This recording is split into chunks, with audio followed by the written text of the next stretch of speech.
Ce jeudi 25 mai, Florent Pagny était l'invité exceptionnel de Julia Vignali et Thomas Soto dans Télématin sur France 2. Venu pour promouvoir son autobiographie Pagny par Florent, le chanteur en a profité pour donner de ses nouvelles, plus d'un an après avoir annoncé son cancer du poumon.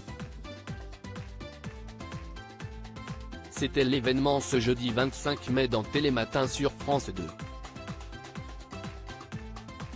Thomas Soto et Julia Vignali recevaient Florent Pagny, quelques mois après son passage remarqué dans 7 à 8 sur TF1. Le chanteur a participé à l'émission pour présenter son autobiographie Pagny par Florent qu'il a coécrite avec Emmanuel Cosso et dans laquelle il se livre, de son enfance à aujourd'hui. Dès les premières secondes de l'entretien, Julia Vignali a pris de ses nouvelles. Comment va-t-il? Je vais plutôt bien sinon je ne serais pas là, mais si est-il vrai que toutes ces vies, plus celle-ci fait qu'à un moment, si est-il un peu lourd, mais si est-il sympa, a-t-il confié. Et d'ajouter, comme on sait que maintenant si est ondulatoire, et puis que ça va durer longtemps, on est cool, on crise les doigts, ça se passe bien. Florent Pagny, retour sur l'annonce de son cancer et les étapes de son traitement en janvier 2022, dans une vidéo postée sur sa page Instagram, Florent Pagny annonçait être atteint d'un cancer du poumon. En pleine tournée, il décidait de tout arrêter pour se soigner.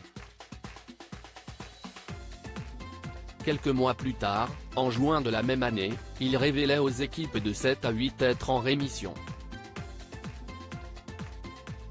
Mais en janvier 2023, le chanteur annonçait une mauvaise nouvelle, la présence d'un ganglion détecté à la suite d'examens médicaux, alors qu'il se trouvait en Patagonie. Il indiquait aussi avoir arrêté son traitement d'immunothérapie. Ce dernier a dû rentrer à Paris en urgence pour se soigner. À ce moment-là, il y avait des risques de métastases, comme il l'avait confié à Audrey Crespo-O'Mara.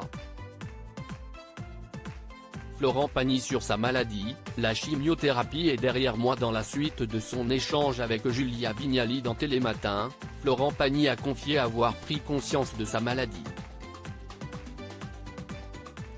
J'ai compris que ce n'était pas quelque chose qui se soignait avec 15 jours d'antibiotiques, j'ai pu même vivre le moment où ça revient. Mais tu commences à connaître un peu ton sujet, et à gérer les situations. J'ai de la chance, le protocole fonctionne à chaque fois super bien, maintenant, j'ai compris, j'arrête de ne pas le prendre, a-t-il dit. Et de poursuivre, cette immunothérapie, elle progresse tellement, qu'il ne faut pas s'en priver. Pendant 5 mois, je l'ai abandonné, si est-il passé, maintenant, je reprends du poil de la bête. La chimiothérapie est derrière moi, donc dès que les produits chimiques s'éloignent, tout devient plus sympa et à la fin tu te dis, ok, si est-il bon. Florent Pagny a annoncé une autre bonne nouvelle, son retour sur scène. Des dates ont déjà été dévoilées. Ainsi, il sera à Nîmes le 30 juin, Nancy le 8 juillet, les arènes de Béziers le 17 juillet et à Ajaccio le 27 juillet. À lire aussi Florent Pagny, le succès continue, le chanteur certainement comblé par cette bonne nouvelle.